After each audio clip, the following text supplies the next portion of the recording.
Grab your wood glue, Wargamers, because today we're doing a little bit of terrain stuff. I want to put together a special table for the home planet of the Magic Space Baby.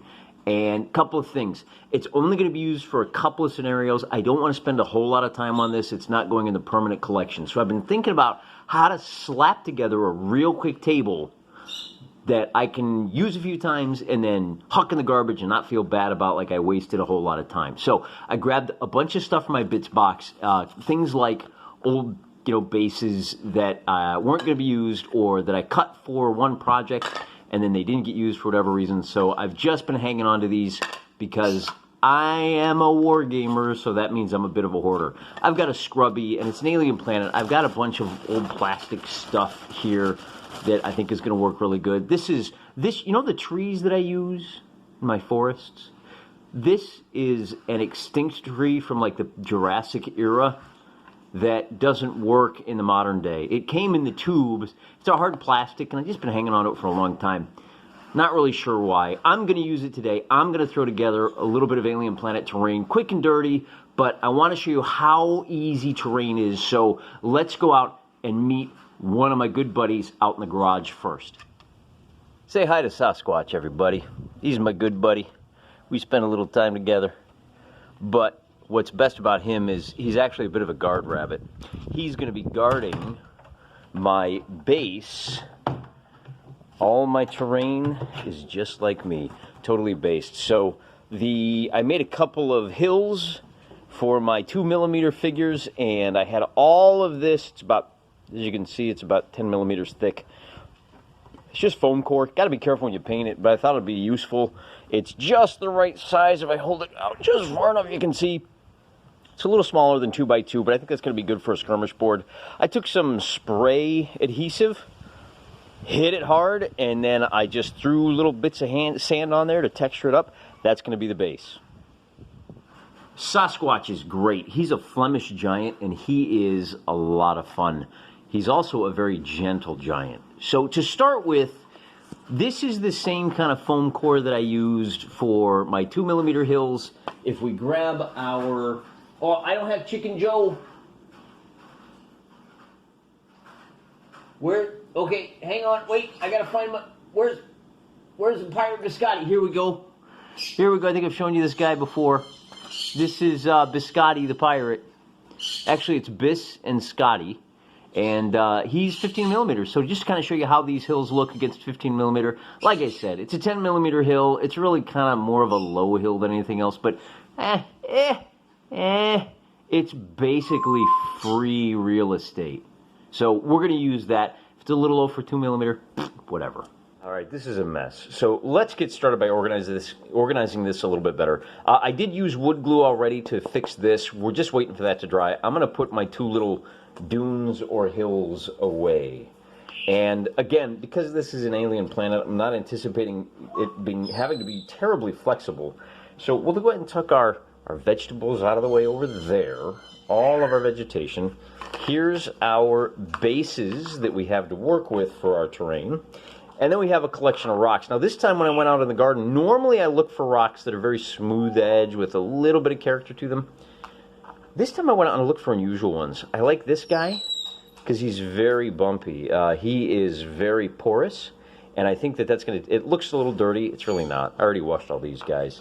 And then I really like this guy. Look, he's got a real knife edge. So we'll put those aside. And then I have a little bit of lumber over here. That's going to go... At some point we need to make a building. And then I've got it's a green Scrubby right now. By the time we're done, it's not. It's going to be some kind of nice briar patch. Maybe we'll paint it bright blue, bright purple. We'll take construction one feature at a time. My hills are already done. I'm going to leave them like this. Once we texture them with sand, they'll be fine. We'll paint them the same color as the base and set those aside. So I have 6 more terrain features left to do. And oh, you can see I brought this guy out so you can see, even though it's not quite as tall as my figures, she's tall enough. It'll be fine. So we'll put those aside. Now I got 6 more to do, and we need to figure out, first of all, I want to have one building. And I know I'm going to have, so that's one building, 2 vegetation, and 3 rock yards. I don't know exactly what those are going to look like just yet. But I do know that this is the size of building I'm going to have. These are skinny sticks. I had a whole bunch left over. I just cut them in half. Normally they come in this size. And I'm just going to start slapping them down, gluing them together, and make a bit of like an alien tree log cabin, just like this. We got to figure out what size.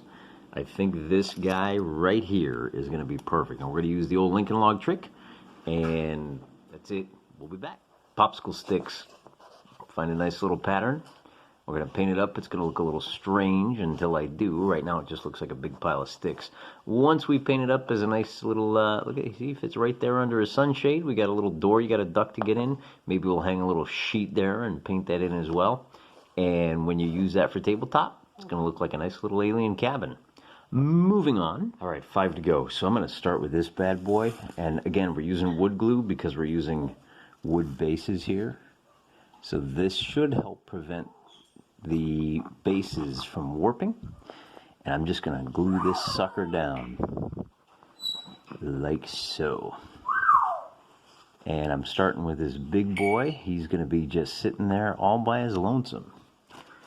We can sprinkle a little bit of sand on there for now. That will help fill in some of those gaps and keep him honest and keep him in place. Once that glue dries, we'll probably pack a lot more sand in there by the time we're done. But again, I'm not being too picky or too finicky with this step because it's one shot. You don't have to be so great every time. Doesn't have to be perfect.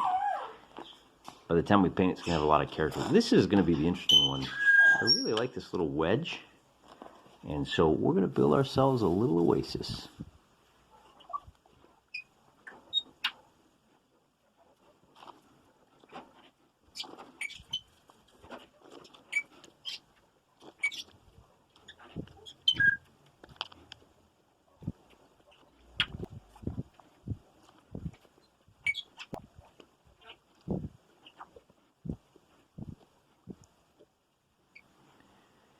Next up is going to be our alien garden, and again we've got a couple of alien plants, some giant flowers, here's for scale.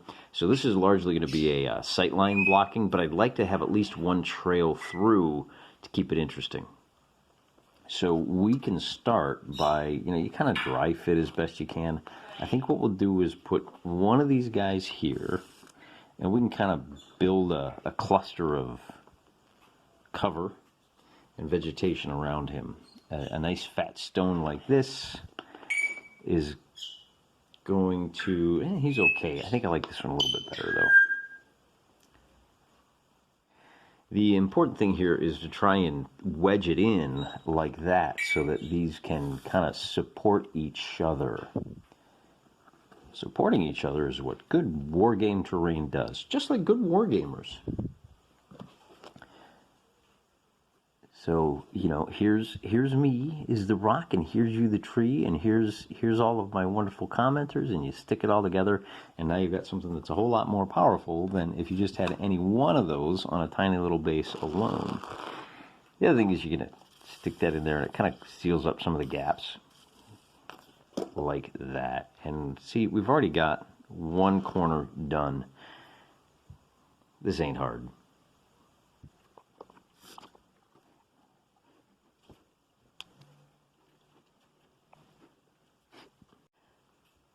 Now, I don't like how these kind of lean out and away, so what you can do is trim off one or two leaves like that, and then when you actually get your glue down, you can kind of just smash it in there. It'll dry and it'll go away, and then you can lean it in, and if you can get it to just kind of stand on its own just long enough for that glue to grip, or you don't even need to wait for the glue to grip, you can always grab the stones, like I said, and you put way too much glue in there.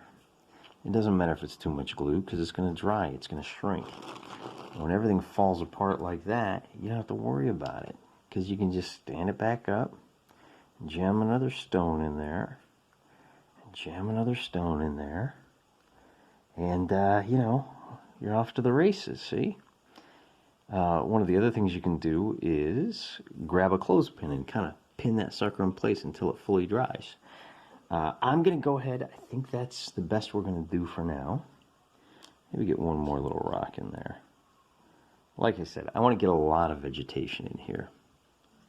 So, yeah, boy, she really doesn't want to stick it all, does she? See, this is just that easy, folks. Maybe we'll give it a little hug. Little hugs are very good for support. And then we'll just let it sit for like more than 3 seconds and it'll dry. All right, we're going to have to find a way to pin it. I cheated. I just went ahead and used a second one over there. And we'll jab a little bit of extra glue. I don't know why Mr. Tree on the right here really doesn't want to stand.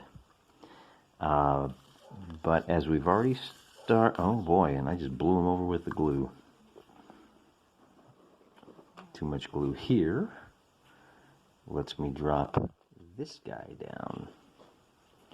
And now I've got a much wider base for my glue. Get in there, you. I guess this is, I guess we're learning about the blessings of a hot glue gun here, aren't we? Man, that stuff would make this stick lickety-split, wouldn't it? All right. So maybe we'll call that good, and we'll just, oh, but see now, this is why we check these things. We want to make sure we have enough room for our boys to play laser tag with lethal lasers. So we need a little more room. It's all right, we'll just shove the whole mess over. We're going quick enough, it ain't dry enough.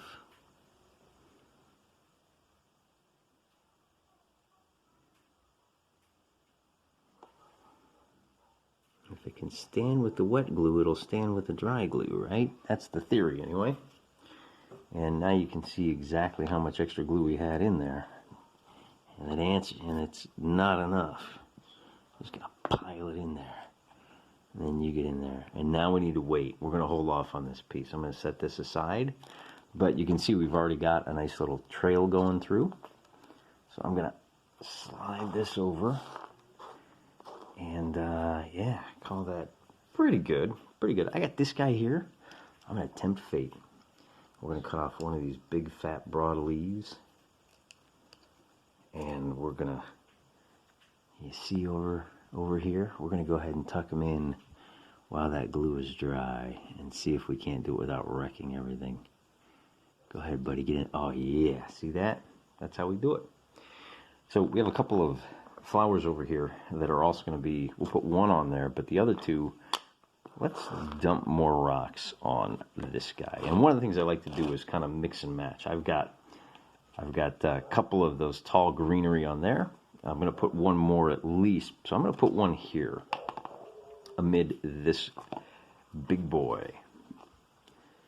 And once again, we do the glue, trying to hit all the raised areas. This terrain is going to be a little heavy. That is a heavy, heavy rock. Not a problem, just an opportunity. It's one of the things you got to think about when you do this. Specifically when you're thinking about some terrain that you intend to use for a long time to come. How heavy is it? And these rocks, because they came right out of the garden, are very heavy. We got a couple more. See that? Look how he just fits right in there. Almost like we planned it. I swear, I didn't dry fit any of this stuff. I just dumped it right in there. And it just worked. Oh. I nudged timber. That's okay. Put you down like that. And make sure we got a wide enough path through there. Which, of course, we do. And I think I'm out of rocks. Might have to go back out to the garden, huh?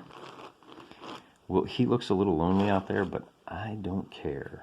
We're going to stick a little guy in here to fill that in. And maybe one more. And then because we've got such a large rock there, I think I want to go ahead and give him a little bit of greenery here. Okay, we're done messing around here. We did our little test run. Now we know where this stuff goes, and now we're gonna lock it down tight with the Wargamer's helper, a nice hot glue gun, just a little bead, and jam it in there.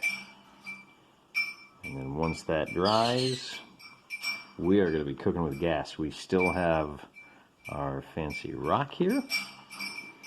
He's going to fit right in there. Don't you do it. And then we can always run a little bead here and a little bead down here. We'll put this rock in there. And if we use that rock to kind of steer the glue where we want it to go, that'll help. See? Now we got a lot less to worry about. And we can go ahead. Hey, check this out.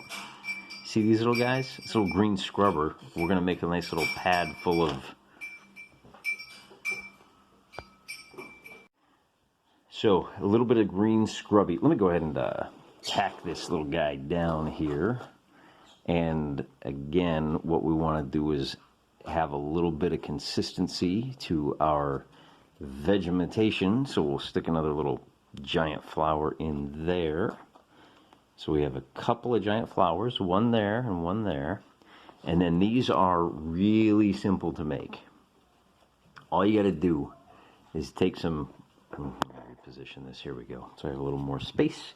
You just take your green scrubber. We'll see if we can get it to focus. And all you got to do is trim it. And you can, we use these for hedges, for bocage. But if you play your cards right here and just trim it into a little disc, then of course, this just looks like a little green scrubber right now.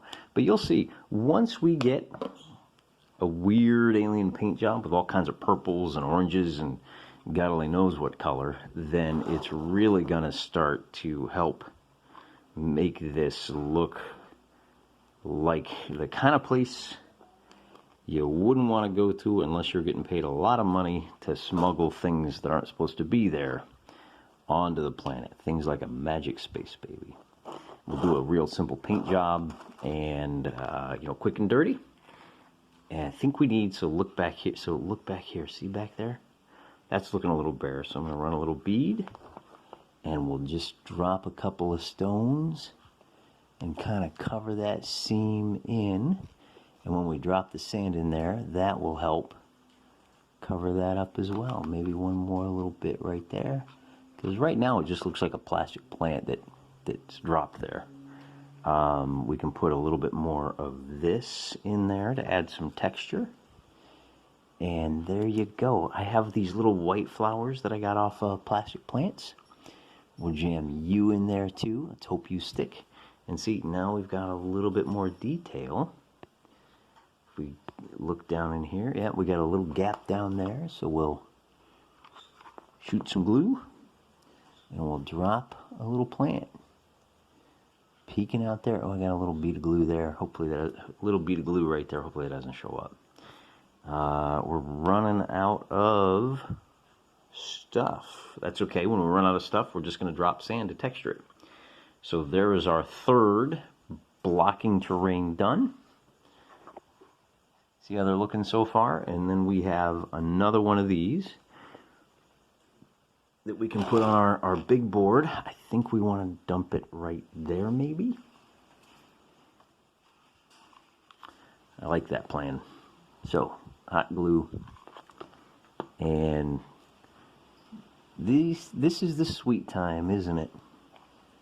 Just dropping stuff wherever. Just letting your imagination run free.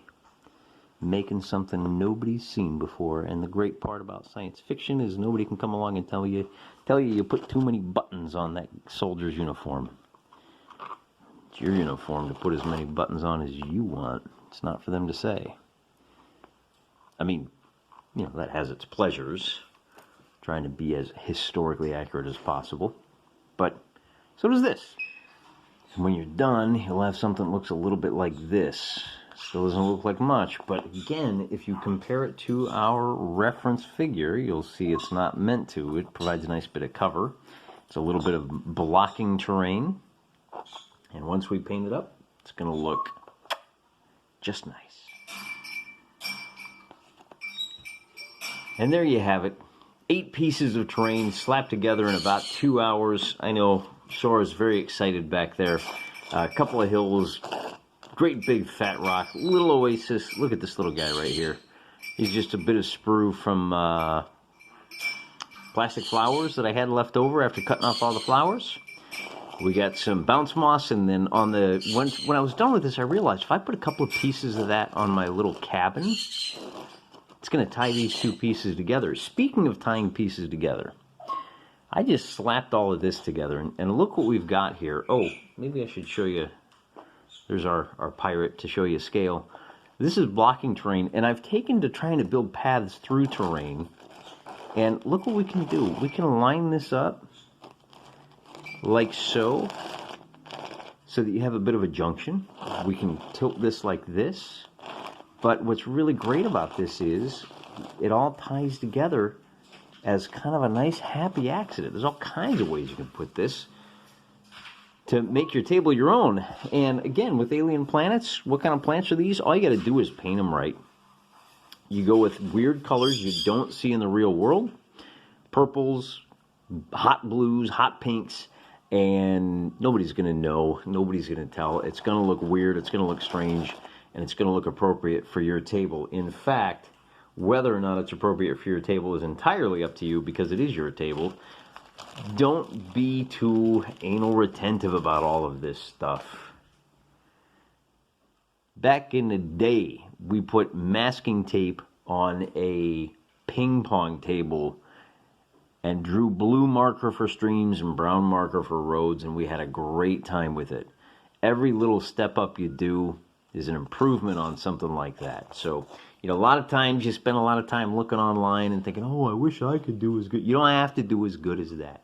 You do the best you can with what you got, and you enjoy what you got. There's one last thing I need to do, and that's put some more glue down here and just sprinkle in a little bit. I mean, you can kind of, I got to pick off all of my little hot glue spider webs. Man, that worked really well, didn't it?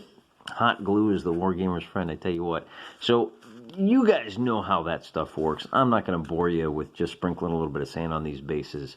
Then we'll prime them, and maybe we'll paint it as painting alone together, and maybe we won't, and you'll just have to wait and see exactly how magic the Magic Space Babies home planet looks. Until we get to that episode, we got a lot more game on for you, a lot more live, taped live plays, and to keep you occupied until we get the paint on, until we see the Magic Space Babies home planet. Until then, I'm praying for you.